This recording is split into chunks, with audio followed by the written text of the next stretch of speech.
Hello everyone. গত কয়েকদিন আগে আমি দেখিয়েছিলাম বরই গাছের কষি আগাগুলো কেটে দিলে কি হয়। তাই আজকে বাগানে এসেছি সেগুলো কেমন হয়েছে তা দেখার জন্য। আপনারাই দেখতে পাচ্ছেন আমার বরই গাছের বর্তমান অবস্থা।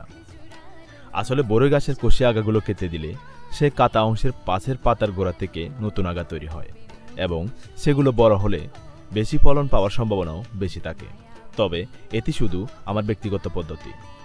আমি গত বছর অনুমান করে এই পদ্ধতি অবলম্বন করেছিলাম এবং ভালো ফলাফল পেয়েছি, তাই আপনাদের সাথে শেয়ার করছি। চাইলে আপনারাও এই পদ্ধতি অনুসরণ করতে পারেন। আমি কিছুদিন আগে গাছের গোড়ায় সার প্রয়োগ করেছিলাম, আবার কিছুদিন পরে এই আগাছাগুলো পরিষ্কার করা লাগবে। বরই গাছকে আপনি যত যত্ন নেবেন ততই আপনাকে ফলন দিবে, তাই নিয়মিত পরিষ্কার পরিচ্ছন্ন রাখা দরকার। আপনাদের যদি বরই বাগান সম্পর্কে কিছু জানার থাকে তাহলে আমাকে কমেন্ট করে জানাতে পারেন। আমি সর্বোচ্চ চেষ্টা করব আপনাকে সহযোগিতা করার জন্য। ধন্যবাদ সবাইকে।